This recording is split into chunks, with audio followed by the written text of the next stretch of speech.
Kita berjumpa lagi di mata kuliah persamaan diferensial parsial ya. Setelah ada video sebelumnya kita sudah menuntaskan belajar mengenai topik PD parsial order 1 ya, baik itu yang mungkin maupun tak mungkin. Nah, pada video ini kita akan melanjutkan bahasannya tentang PD order 2 ya dan bentuk normalnya. Nanti dalam analisisnya kita tetap seringkali menggunakan konsep tentang PD order 1 yang sudah kita pelajari pada video sebelumnya. Baik, kita langsung ke bentuk umum dari PD order 2 ya. Sini. Jadi ada dua notasi ya. Jadi notasi pertama ini ada kita menggunakan tanda operator ya, LZ, di mana L-nya adalah ADXX ya, 2B DXDY ya, DXY ya, dan C DYY ya, dan order 1 atau order 0 ya, ini campurannya.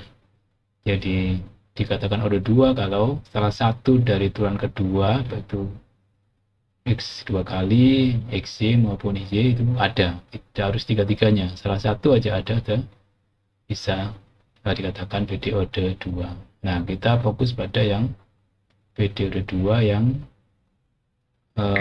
almost linear. Nah, pada notasi di persamaan 1 itu ya, ada bagian yang kita fokuskan, yaitu bagian ini. Nah, ini ya. Yaitu A kali, artinya di sini aja. Karena ini adalah bagian yang penting dalam order 2 itu ya, yaitu namanya bagian prinsipil ya, bagian yang paling penting. Karena dari situlah nama PD order 2 itu ya. Yang nanti kita akan bisa mengklasifikasi jenis dari PD order 2 itu ya. Dan klasifikasi itu akan berimbas pada sifat dari PD tersebut ya. Tergantung pada bagian prinsipil ini ya. Jelasnya seperti ini ya. Nah, pada bagian prinsipil tadi itu ya ada yang kita sebut sebagai diskriminan, yaitu apabila kita tentukan kuantitas B kuadrat min AC. Nah, ini kan kayak diskriminan pada persamaan kuadrat ya. Tapi di sini mana empatnya? Kita nggak ada empatnya karena di sini di persamaan kuadrat di sini ada duanya sudah ada di sini. Jadi empatnya tidak muncul di diskriminasi. Dan sama aja kalau itu kita pakai 2, sini muncul min 4 ya. Ini biar tidak ribut dengan pengalihan 4 ya. Dari awal kita nyatakan koefisien dari ZX adalah 2 kali B ya, sehingga diskriminannya lebih sederhana, yaitu B kuadrat min AC. Oke. Nah, dari tanda diskriminan inilah nanti kita bisa memberi nama, mengklasifikasi PD order 2 menjadi hiperbolik, parabolik, atau eliptik ya, pada suatu titik ya. Seperti hanya pengertian kontinu ya, gitu. Klasifikasi ini juga berlaku pada suatu titik. Pada titik XY dikatakan hiperbolik apabila delta XY positif ya. Delta XY sama dengan 0, maka dikatakan PD parsial itu parabolik pada titik itu, XY ini. Dan kalau deltanya kurang dari 0, maka dia dikatakan eliptik di titik ini. Nah, kalau kita katakan, oh PD ini hiperbolik, parabolik, eliptik di domainnya, ya, maka pada setiap titik pada domainnya itu dikatakan dia PD yang hiperbolik begitu saja. Itu adalah domainnya. Ya. Jadi pada prinsipnya ya tetap pada satu titik, tapi kalau setiap titik pada R itu dia hiperbolik, maka dikatakan dia hiperbolik di R. Gitu saja. Ya. Kita contohkan ya. Di sini kita bisa menentukan dulu untuk menentukan apakah dia hiperbolik, parabolik atau eliptik. Jadi kita tentukan dulu A-nya berapa. Ya. A-nya A itu koefisien dari Z X ya, berarti 1 min X kuadrat ya. Ya. Kemudian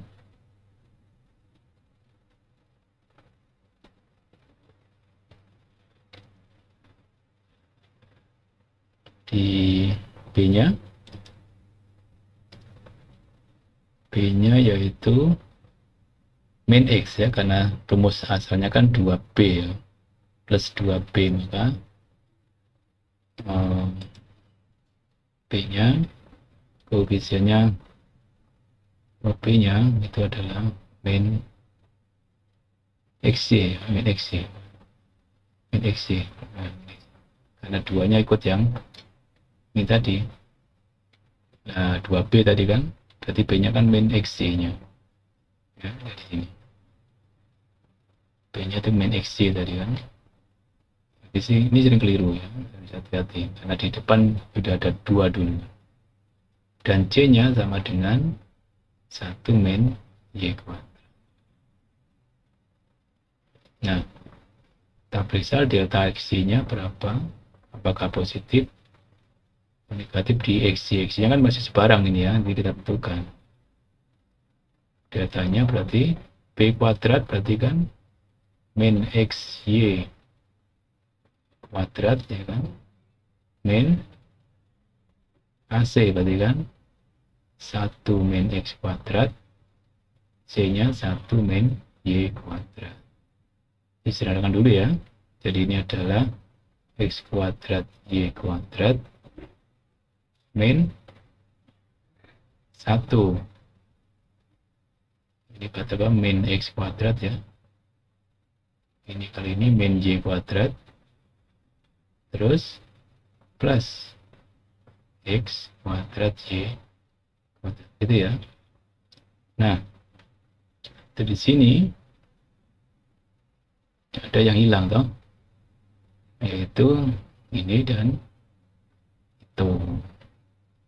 Oke, sehingga tinggal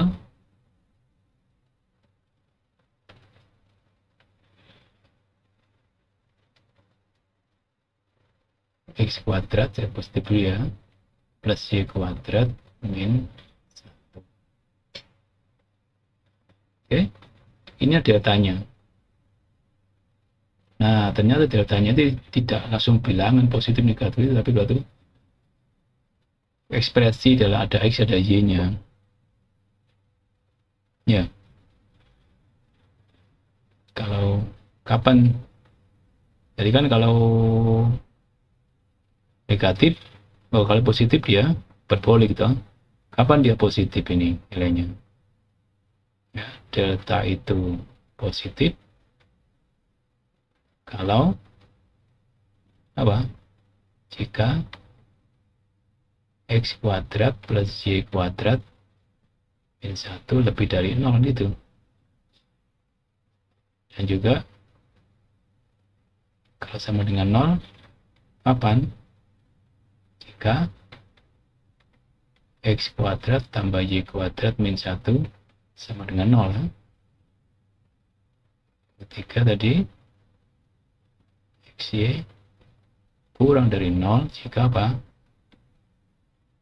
X kuadrat plus Y kuadrat min 1 kurang dari 0.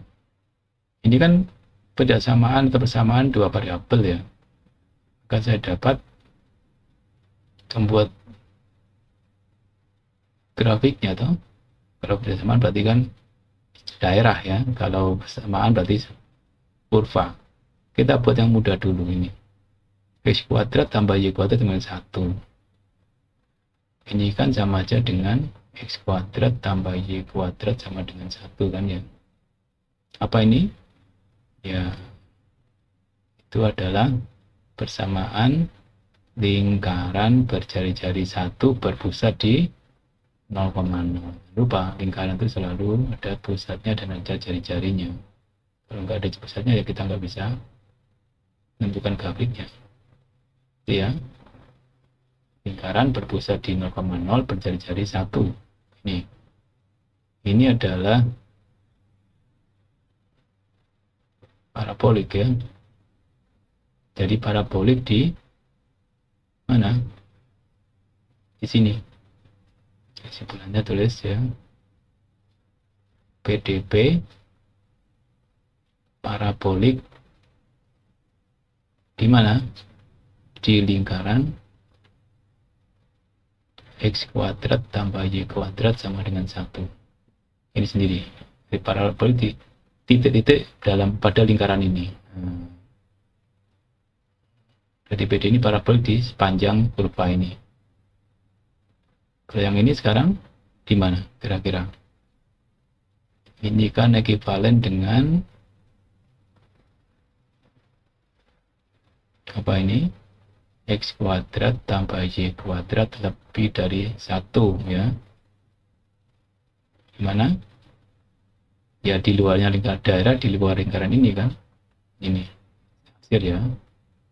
Ini sini. Di sini. Jadi saya katakan dia hiperbolik. Mana positif ya.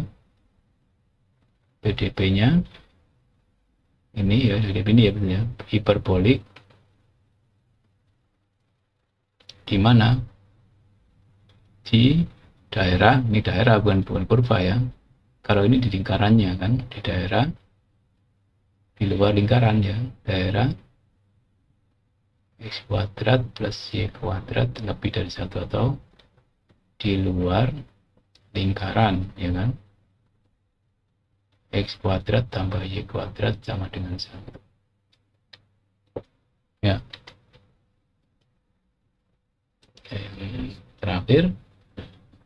Yang terakhir yang di dalamnya tentu saja itu dia bersifat apa? Sifat eliptik ya, dia eliptik di dalam lingkaran itu, atau daerah x kuadrat tambah y kuadrat kurang dari ya, maaf gambarnya agak terpotong dengan gambar saya ya. Oke, saya tuliskan lengkapnya saja di sini. Jadi di sini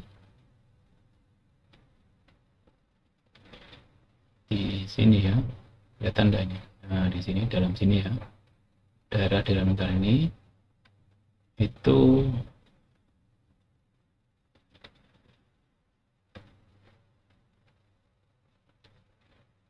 ya berupa PD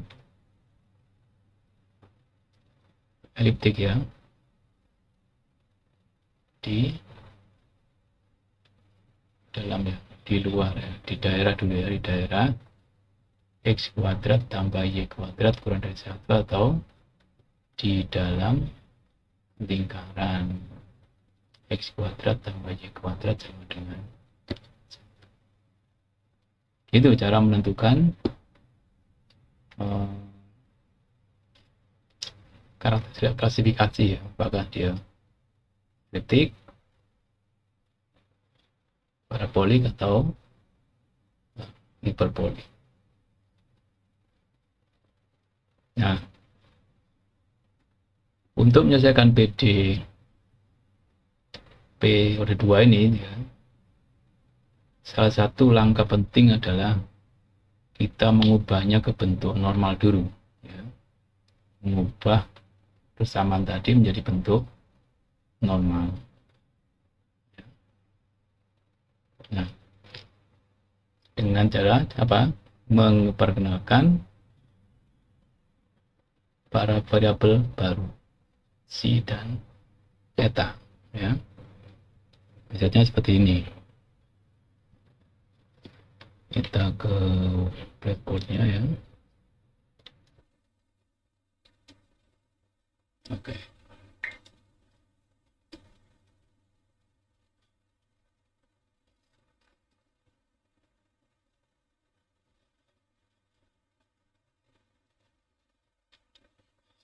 Ini ya.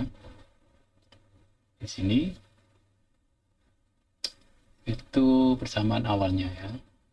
Kita akan coba, nggak akan tulis semuanya ya, hanya cek 1 2 3 nanti percobaan, cek 1 2 3 percobaan, cek 1 2 3 percobaan, cek 1 2 3 percobaan, cek 1. Nah di sini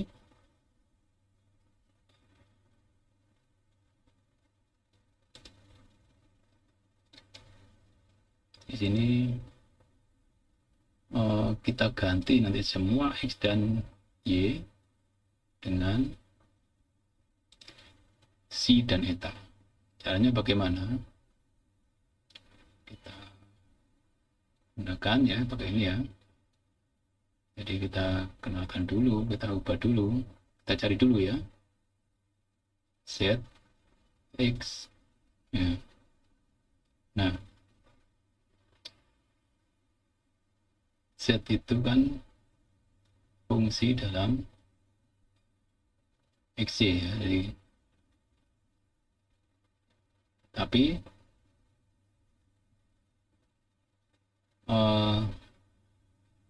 kita akan mengubah ke si eta, maka Z itu harus aturan rantai ya, diturunkan terhadap si dulu dan eta gitu kan. Jadi Z untuk menuju ke X, maka Z ke si ditambah Z ke eta dulu kan, dan si dan eta itu punya dalam X dan Y gini kan. Ingat ya, aturan rantai. Nah, ketika saya butuh turunan dalam X ya, maka sebenarnya saya melalui jalan di ZC CX ya, ditambah Z eta X gitu. Saya tuliskan di sini sekarang. Jadi ZC CX ya kan, kenapa Z ke C, kemudian C terhadap X ini ya, yang merah itu ditambah karena ada 2 cabang ya, Z eta X gitu. Demikian juga untuk Z Y, karena saya butuh ZY, maka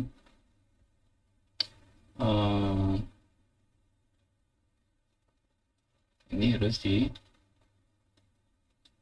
cabang lagi di kuning ini ya, ZC CY ditambah Z eta ya, eta Y. Itu yang kuning, berarti dapat saya tuliskan ZC CY ditambah Z eta Y. Nah ini baru putaran pertama, maka kita teruskan untuk turunan ke keduanya kan. Keduanya berarti dari sini kita cari ZXX, ZYY dan ZXY ya. Jadi ZXX, nah ini harus hati-hati ya. ZC untuk ke X juga butuh melalui Si lagi dan melalui eta. Jadi begini, jadi ZC itu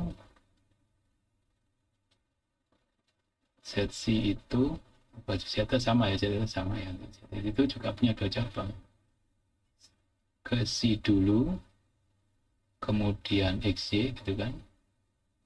Kemudian ke eta juga punya XY. Nah, gitu. Artinya kalau ZXX berarti kan kayak ini lagi tadi yang ZC CX ditambah ZC eta X ya. Saya tulis dulu kamera, ZC lagi ya, C lagi ya gitu, CX gitu ya. Ini yang ini aja ya, ini yang ini saja, ini yang ini saja, yang ini saja, yang ini ya. Nah ini ya, saya ganti dengan itu ZC CX ditambah dengan Z yang kuning ya, kuning. ZC CY tambah Z eta Y. Jadi itu ZC eta sorry, X ya, itu yang kuning, nanti yang Y itu ya, yang merah dulu ya. Ini yang tabang pertama ZC CX ini ya, ditambah dengan ZC kuadrat ya, ini ya, ZCC ya, ini salah, tetap C lagi, oh ZC eta ini ya, ZC merah ya, ZC eta ya, eta X gitu ya. Ini baru turun dari ini kali si X gitu ya. Tapi ini bakalan dua fungsi ya. Jadi yang ini saya ganti dengan dalam kurung ini, sekarang ditambah dengan ini ZC sendiri, turunan si X dapat X lagi apa? Si X dua kali gitu ya. Jadi ini U aksen tuh ini kali V nya si X, sekarang U sini ya, V aksen si XX. Oke, itu baru yang pertama. Yang kedua ini ya, melalui sama tapi ganti eta ini ya, mirip dengan itu, berarti saya kurung lagi dan U kali V ya. Jadi Z eta C gitu kan, C X ya kan, ditambah dengan Z eta X kali eta X ditambah dengan sekarang U ini sendiri ya, sendiri berarti Z eta kali ini turunkan dua kali berapa X, berarti apa? Eta X lagi gitu. Ini baru Z XX nya ya. Lalu saya rinci lagi, ini menjadi ada yang sama ini, jadi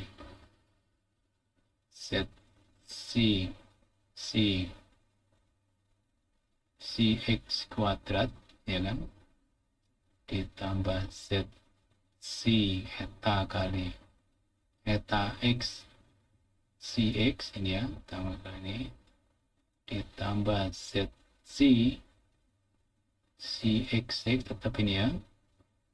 Ini sekarang Z eta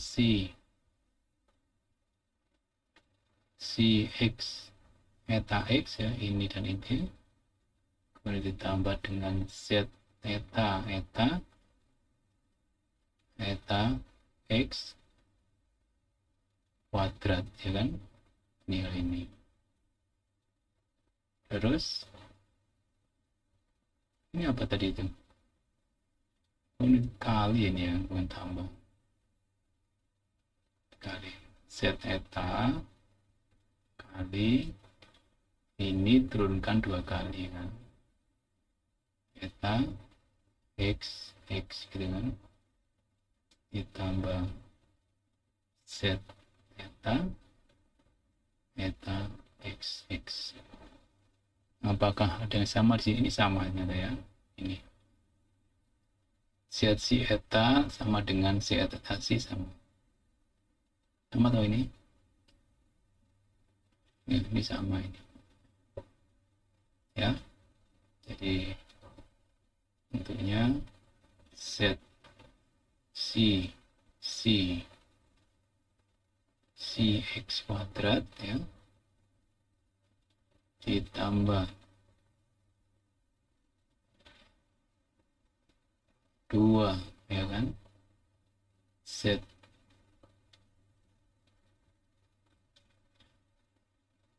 Z si eta kali eta X kali si X 2 kali ya. Ini dan ini saya tambahkan. Eta X si X toh.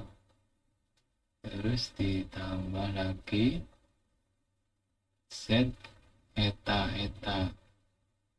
eta X kuadrat ditambah dengan Z si XX ditambah Z eta XX.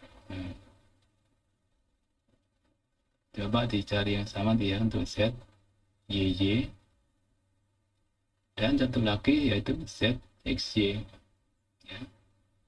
Z XY tuh ya. Ada lagi Z XY. Nah, dicari cara yang sama. Nah, kemudian baru kalau ini saya substitusikan semua ke sama, kita nggak tahu M-nya karena kita nggak tahu M-nya ini kan. Ya, kita nggak tahu M-nya. Secara umum gitu ya. ZX sudah tadi, ZXY dapat, ZY dapat juga. Terus ya, M tahu maka kita masuk juga ZX di sini, ZY dan Z-nya tetap X-nya tetap. Yes, tetap X, Z tetap. Nah, dari situ nanti kita peroleh bentuk hasil PD baru ya, hasil transformasi. Kita kembali ke PowerPoint-nya ya. Ini. Nah, ini. Di sini setelah kita substitusikan ya. Nah, dia ada bentuk ZCC tadi kan ya. Ini ada Z si eta dan ada Z eta. Di mana kita fokus di sini sekarang? Di fokus di ini. Kisi itu apa? Ini tuh mana ya? Ini duanya kan tadi ikut yang tadi ya, ikut. Duanya sudah enggak diperhatikan lah, duanya udah ikut yang kita butuh key-nya itu loh. Ya. Key-nya itu apa ini? Nah, ini ya. Dan ini tuh apa? Semua dalam fungsi dalam si, campuran si itu eta dan eta saja yang kita tuliskan. Jadi kalau tadi kita hitung ZCC-nya tadi apa ya, udah ketemu tadi kan, ketemu Z XX-nya dimasukkan tadi kan, Z XY dimasukkan, Z YY dimasukkan. Tadi kita hitung banyak tadi ya, ke dalam persamaan ini, nah, persamaan ini tadi, nah ke sini, ke dalam sini, maka koefisien dari ZCC itu adalah seperti ini nanti. Nah, tadi kan ini. Oh, tadi saya ada yang berubah. Jadi saya nulisnya kan gini. Ini tadi. Oh, bukan yang ini loh. Nah, ini saya tulis ini CXX, maksudnya CX kali CX gitu ya. Gitu, bukan CXX ini ya. Tadi juga ada itu, hanya dari yang awal, ABC dari yang zaman awal ya. Ini. Ya. Jadi persamaan ini tadi ini ya.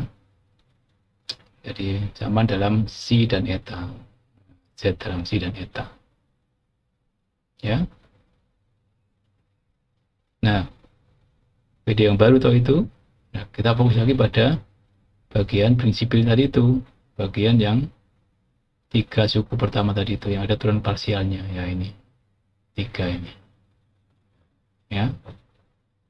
Nah, bagian prinsipil ini ternyata berhubungan dengan bagian prinsipil tadi itu yang B kuadrat min AC tadi itu. Ya. Apa hubungannya?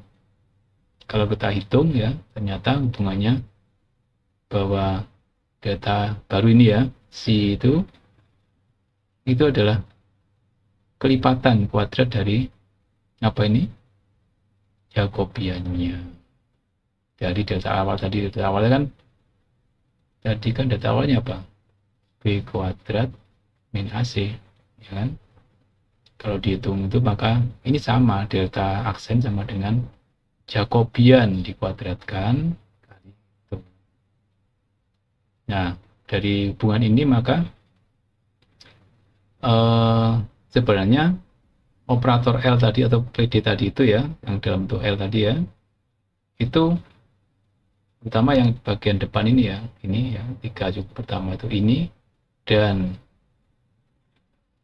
ini ADDX ya, ini ya, yang ini prinsipal ini itu, dan yang baru tadi ini ya, ini itu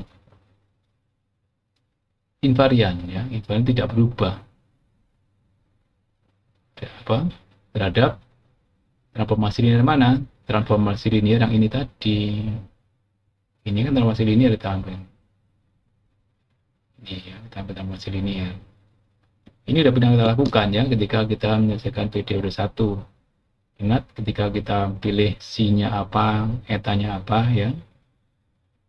C-nya ketemu apa, etanya pilih yang berat mudah itu ya. Nah, itu kan bentuk sederhana dari yang ini. Ya, kita sudah melakukan ini di periode 1 kemarin itu ya, ketika menentukan solusi tak homogennya ya waktu itu. Nah, kita menentukan transformasinya tapi konstanta A1X, A11X, A12Y dan sampai itu. Coba lihat di penurunan solusi untuk periode 1. Pakai ini juga, pakai Jacobi juga kemarin kita periksa. Nah, sekarang kita lebih umum ya, fungsinya lebih umum daripada yang sudah kita bahas di periode 1 ya, gitu ya. Nanti silakan dicoba untuk melanjutkan ya, menentari bahas ZYY dan ZXY. Nanti saya menyatakan di yang Anda lanjutkan, terutama nanti kita menghitung ini QC ini, QC eta dan Q eta sama enggak dengan yang ada di slide ini ya. Nah, itu konsep normal form tadi itu ya. Nah, untuk apa normal form ini kita bahas di video selanjutnya. Di latihannya ada di LMS ya, untuk menunjukkan hasil transformasinya, khususnya di bagian 3 suku pertama ini, di mana key-nya dapat Anda cari nanti ya, Anda tentukan nanti ya. Tadi dalam bantu yang menentukan ZXX saja, ZXY dan ZYY-nya Anda cari ini menggunakan cara yang sudah Anda jelaskan di blackboard tadi itu. Oke, sekian untuk video ini. Selamat belajar.